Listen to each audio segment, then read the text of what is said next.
Round 1, fight!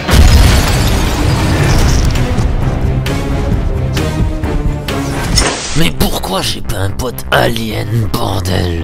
Et pourquoi Miaou c'est le seul qui peut parler, putain? Est-ce que tu as aussi faim que moi? Alors pour commencer, une bonne partie du monde scientifique croit à l'existence d'une vie extraterrestre. Pour une raison fort simple, si vous dézoomez en partant de la Terre, vous arrivez ici, sur notre galaxie, la Voie lactée, qui contient environ 240 milliards de planètes. Et si vous dézoomez encore plus, vous pouvez découvrir plusieurs autres galaxies, ce qui laisse supposer qu'il est probable que l'une d'entre elles abrite une autre forme de vie. Mais attention, parce que quand on parle d'extraterrestres, on a tendance à penser à ça. Putain, Mars Attack, ce film il me faisait flipper quand j'étais petit. Enfin, ouais, surtout ce passage. Or, la vie ailleurs pourrait être prouvée par la découverte de formes de vie beaucoup plus modestes, comme des micro-organismes extraterrestres par exemple, et non pas forcément par la présence de petits hommes verts ou de créatures marrons qui aiment bien se travestir. Cela dit, si toutefois des extraterrestres hautement intelligents existent, est-ce que nous voudrions vraiment les rencontrer? Non, parce que dans la plupart des œuvres de fiction, ils ont plutôt tendance à nous déglinguer la gueule à chaque fois. Comme ici. Ou ici. Ou ici. Oh merde, non, pardon. Putain, j'ai fait une connerie dans l'enchaînement des plans. Est-ce que c'est compris? Je vivrai tout seul! Tout ça pour dire que des extraterrestres peuvent facilement se montrer hostiles.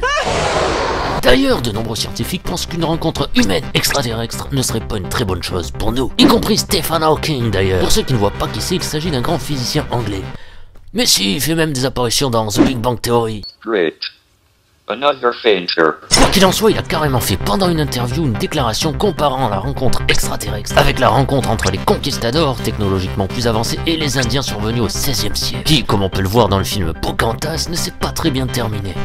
Quoi, putain, y a un problème avec Pocahontas, c'est ça, hein, c'est ça. Tu crois que la Terre t'appartient tout entière? Tout ça pour dire qu'ils pourraient facilement se servir de leur technologie plus avancée contre nous. Moi je sais que la pierre, l'oiseau et les fleurs. Mais s'ils étaient sympas, eh bien même dans ce cas, aucun gouvernement n'a officiellement prévu un tel cas de figure. Pourtant, il y a des lois pour tout. Regardez, dans le gouvernement fédéral des États-Unis d'Amérique, il y a même une loi qui interdit de faire du vélo dans les piscines californiennes. Attendez, quoi? Mais rien de précis sur une éventuelle rencontre du troisième type. Toutefois, si jamais une telle chose devait se produire, ce serait grâce à ça, le SETI. Comprenez SETI pour Search for Extraterrestrial Intelligence, comme on dit avec un accent bien merdique. Bon, ça va, on l'a compris, le gag sur Pocahontas, c'est bon. Est-ce qu'on pourrait enchaîner maintenant?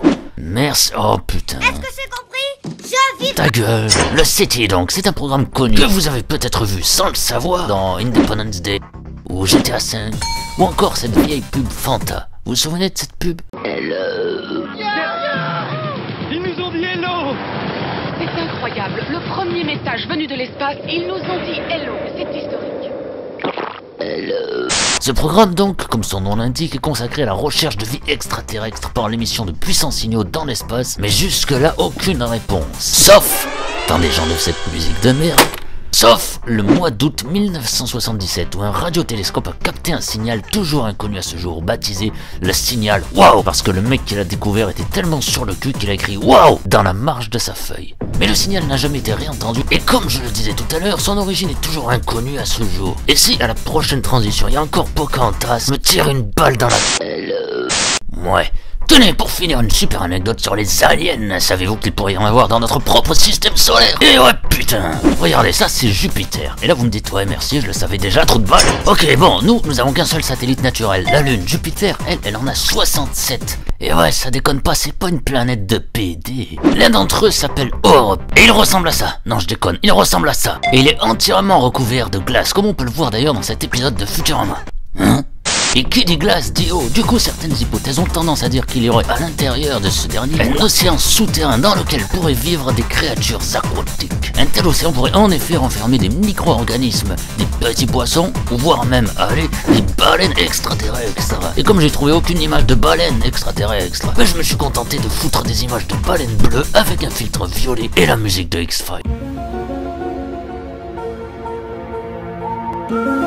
Et comme c'est complètement con, je vais m'arrêter là avant de m'enfoncer davantage dans ma connerie.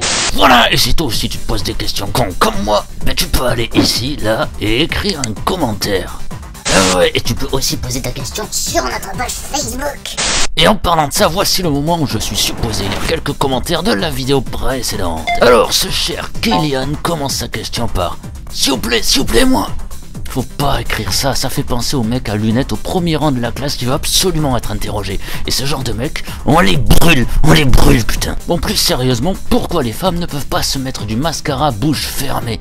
Eh bien, au cas où vous ne l'auriez peut-être pas remarqué, je suis pas une femme. Donc nous allons demander à une femme de répondre. Salut! Salut! Alors, pour une raison scientifique, lorsqu'on ouvre la bouche, un réflexe ne s'applique plus. Le sissilement, responsable du clignement des yeux. Ok, merci, casse-toi maintenant. De toute façon, cette réponse n'était pas très utile puisque Mammifère avait déjà répondu par commentaire. Sacré mamie. Courons dans les forêts Oh putain, bon j'ai compris, allez, salut et à la semaine prochaine, bande d'enfoirés. Sorry.